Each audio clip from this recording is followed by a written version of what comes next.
Good evening. Today is January 26th.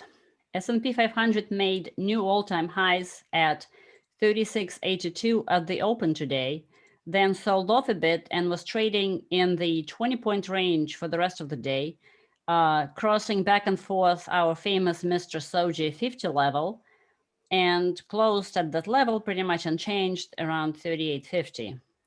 NASDAQ also hit all new time highs, but after hours today at 13,599, as Microsoft has reported great earnings. And on the political front, the Democrats are kind of backpedaling on their $15 minimum wage until the year 2025 at least. But the highlight of the day is all the insanity that continues among the most shorted names. For example, like I was talking about the names yesterday, just a select few. Fizz was up 13% yesterday, plus 16 today. BlackBerry, I didn't know anybody is still using it, was up 28% yesterday, plus 5 today. AMC was up 25% yesterday, plus 12% today, and another plus 10 after hours. Bed Bath & Beyond was up 20% yesterday. Was unchanged yesterday after 56% move intraday, plus 20 today, and another plus 10 after hours. Another notables, Beyond, the fake meat, plus 18 today. OSTK, plus 28 today. Nikola, plus 23 today. So in the past 3 weeks, small options traders have bought nearly 60 million calls. That's 20% above the prior 3-week record from last August. But it's not just the small traders anymore. The billionaires have joined the fray.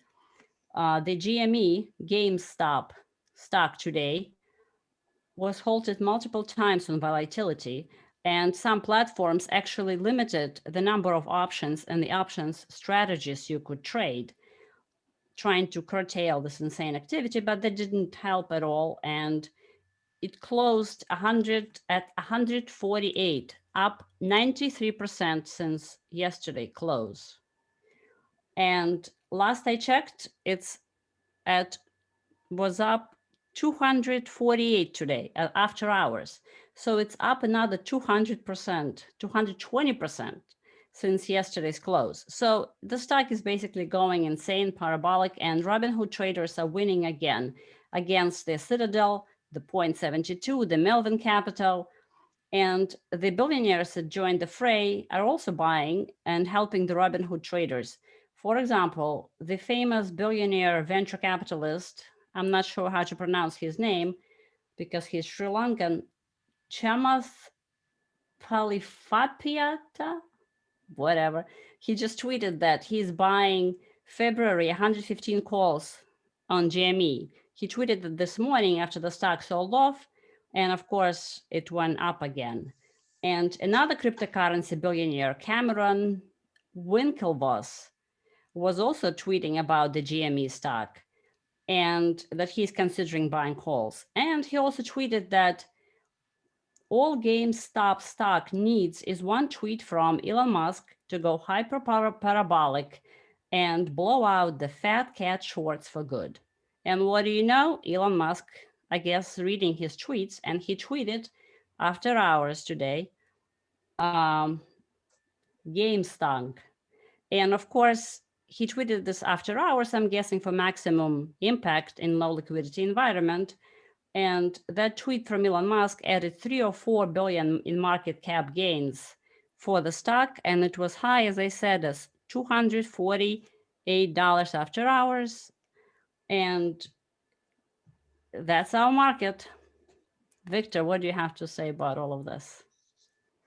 Often you play someone in a, say, tennis, and they play a very steady game,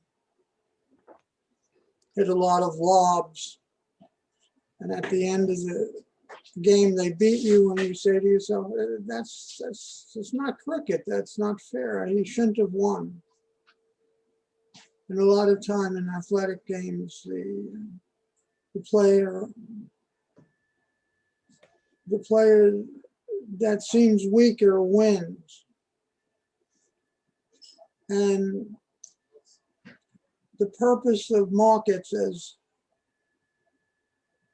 as we've said, is for the public to generate energy and profits for the large speculators, and for the large speculators to generate profits for the for the institutions, for all of them to generate profits for the high frequency traders. So and every biome, every relation, there's a feeding levels help to provide energy for the food for the tang to provide food for the grouper, and for the grouper to provide food for the tuna. Did you ever keep an aquarium, by the way? No. Is that popular in Russia? A little bit, yeah. Well, anyway, and then at the end, the tuna provides food for the shark or the whale. So the public is supposed to be at the lowest level, and they're supposed to be generating food for all above them. But now we're in a different kind of market, and we get back to what we were talking about yesterday, which is the kind of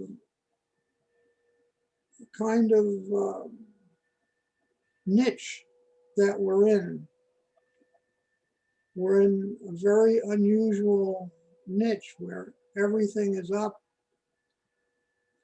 The grains are at highs, the softs are at highs, fruit is at a high.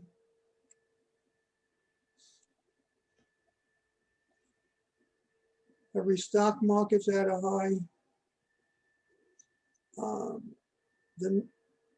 Today, the DAX,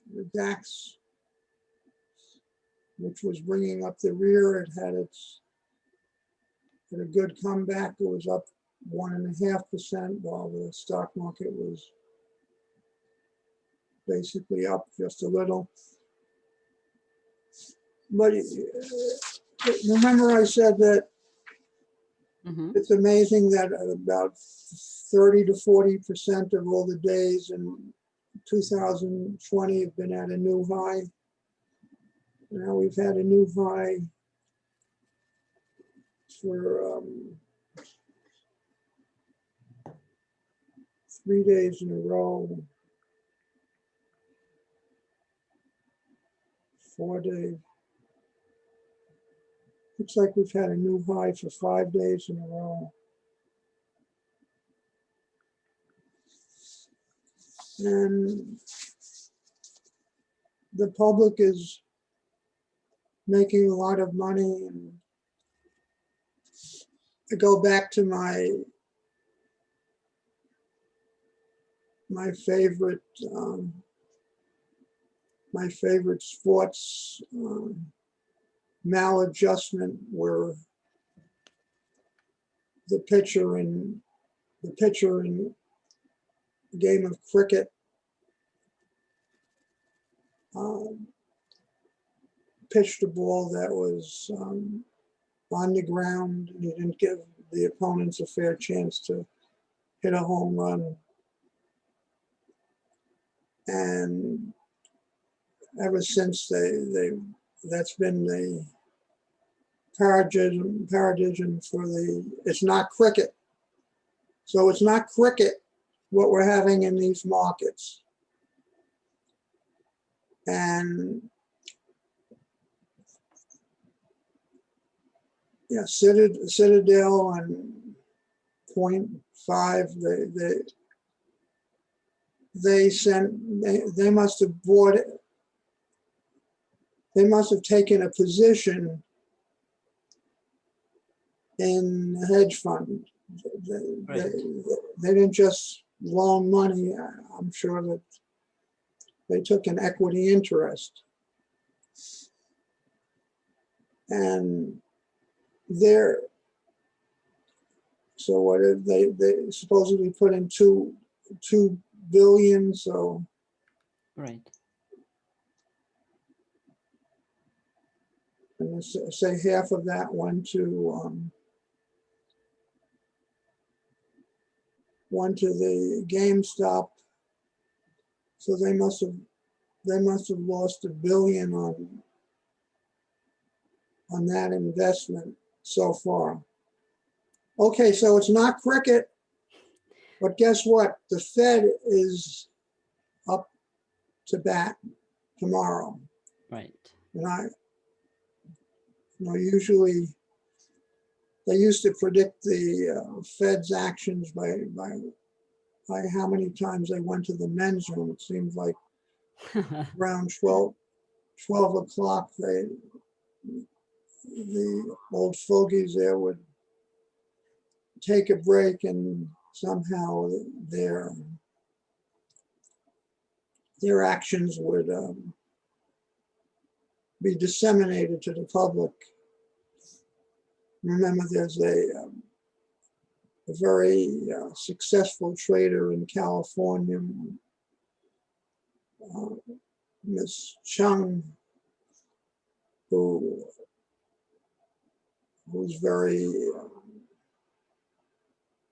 she's very, very successful. She should be running a hedge fund, but a lot of people get the open market committee meetings and the employment numbers on a need-to-know basis. And usually there's a move, especially on the employment numbers, is generally a move the previous day that foretells what's going to happen on the employment. Now, I didn't want to predict what the Fed was going to do because they're woke, and Jay Powell and Janet Yellen are fellow travelers. They're agrarians. And normally, one would expect that they would be doing something to grease the economy along. However, now everything's not cricket. And I say that the Fed is going to do something to deflate the enthusiasm so that the big boys don't lose money. In other words, in every market, in every speculative or gambling arena, there's one rule: the house cannot lose. But right now, Elon Musk is not as woke as all the others, and he's making. But I say that the Fed is going to do something to dampen the enthusiasm. They have, their messages are passed every every line is compared to the previous and what's expected. So they have a million different ways that they can be somewhat pessimistic. Right. So I feel that we can't go on like this. We can't have the Robin Hood boys making money at the expense of the top feeders. In general, the market is the last few times that the Fed has been up to the plate, there's been some huge moves. It's usually very bullish.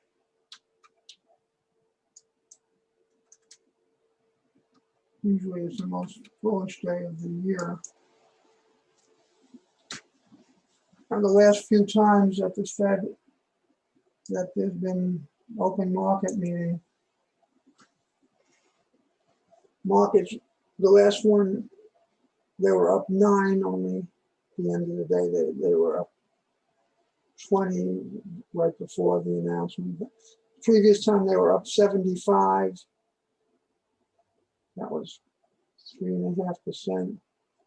Prior time they were down 16, then up 30, up 40, down 20, up 70, down 80. Notice the jig-jag pattern there, notice. So you can quantify that with the serial correlation coefficient, the correlation between the consecutive moves from close to close. And in general, that correlation is minus 40%. So in general, you could predict that if the last one was up 70, then the next one would be down 28. Correlation is minus 40%. So, but the last one was only up 8. And if you look at the times that of course, you know, this is only a prediction, and no one should do too much speculation on it. It'd be wrong probably about 40% of the time. But on the occasions when the Fed was, when the previous day was up a little, like 2 days later, the market's down about 1%. It's down about 13 out of 19 times, 14 out of 19 times. So I'm going with the Fed will finally do something to dampen enthusiasm, and they must have already transmitted that and got approval from those need-to-know boys on the woke side. It's probably why the market is down a little to the 38.46 after the close. But we're still in a bull market, as Partridge said, and the only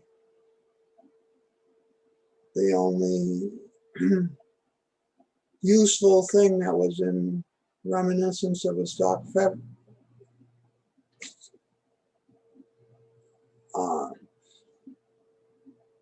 Which, by the way, we have a lot of people like your contributions to this, and they mistakenly think I'm famous. Of course, I'm famous for, sometimes I'm infamous, but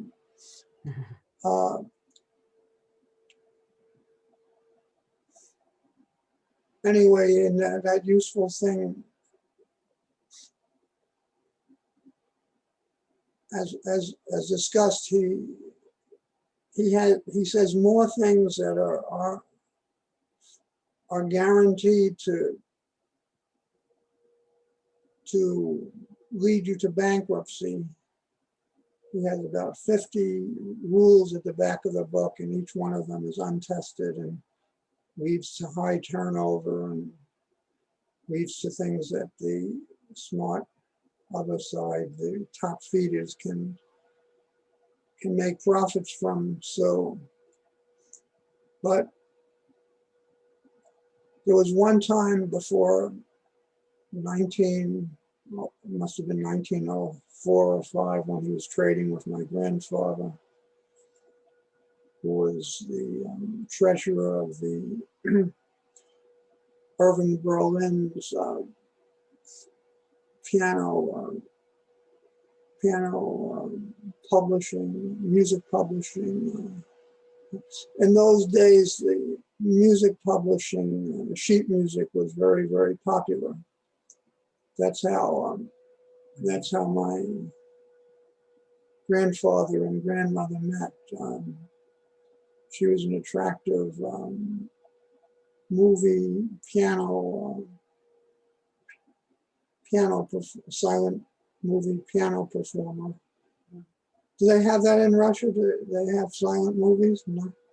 Well, and then up until about 1920, they had silent movies, not until 1930, and Right. they'd hire good pianists to play along. Anyway, she met my grandfather at Irving Berlin's publishing house. Irving Berlin was a cantor. On the street where he lived, he lived on the Lower East Side, in Orchard Street. And all the cantors used to sing. They'd sing in front of a restaurant to try to bring customers in. And Irving Berlin was a very, very good singer. He didn't really know how to play the piano, but he then came up with some important, very, very catchy tunes, and he became very, very wealthy, very prominent. And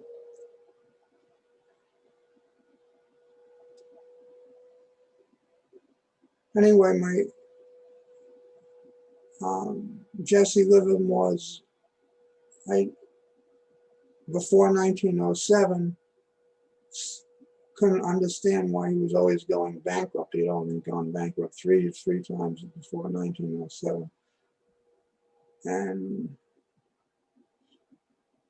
finally, Mr.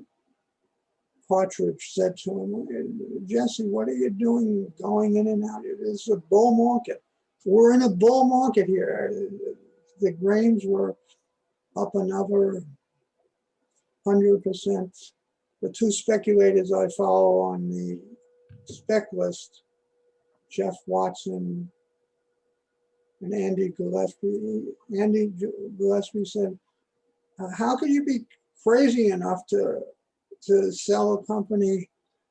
I don't know exactly what he meant by this, but the gist was that how could you sell a company with a name like GameStop, with all the people playing games and with all the new games coming out? He said, how could you be that crazy? You take some of the market values of the casino companies and the one and Take and Macon, and so says you can't.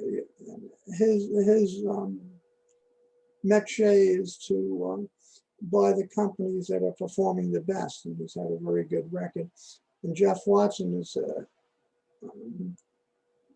knows more about the grains than anybody I've ever met. And in fact, he knows more about the grains than certainly than I do about the stock market, and about anybody.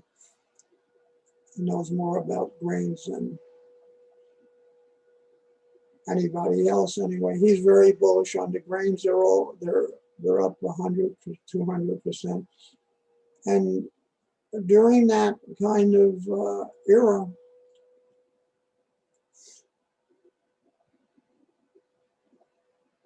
the public can make money by buying. But the rule of every casino is that the casino cannot lose. The house cannot lose. So something will have to happen so that the house doesn't lose. The top feeders don't lose. Well, I think it's even an assumption that the house has lost. We don't even know if Citadel actually lost money. They pay Robinhood for order flow, so I assume they know what Robinhood and retail is doing anyway. So they could be the one buying all the calls, because I'm having a hard time imagining that it's just a couple of retail traders just buying calls and the stock goes up 100% a day, 100% the next day, then 100% after hours.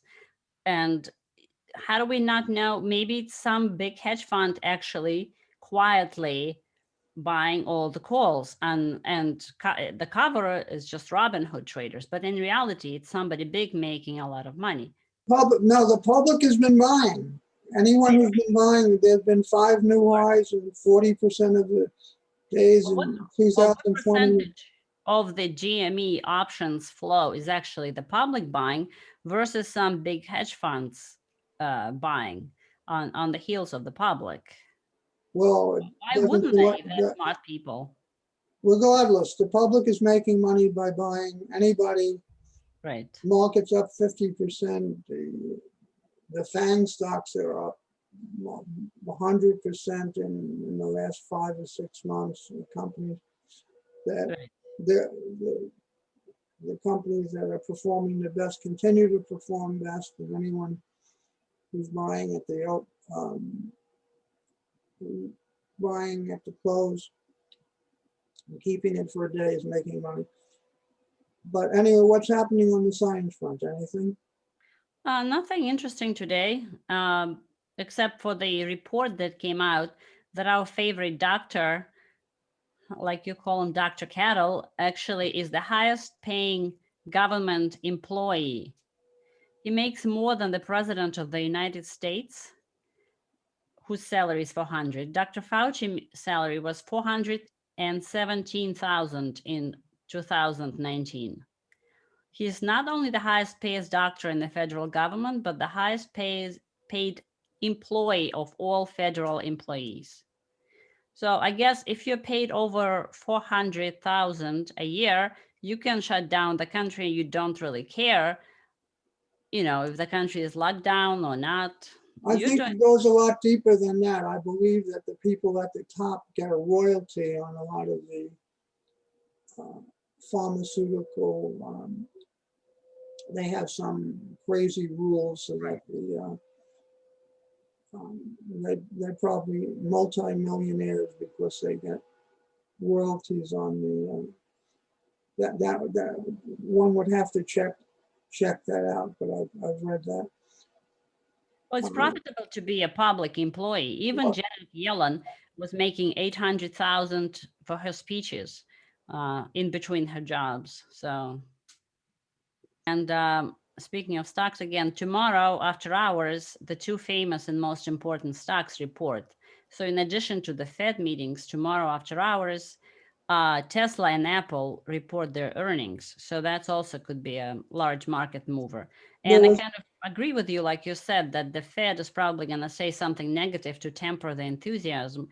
It just doesn't look good when there is just so much exuberance in the market and everybody is talking the GameStop stock and everybody's tweeting about it. And goes up 100 times a day, 100 after hours, it doesn't look good for the Fed. So they probably would say something.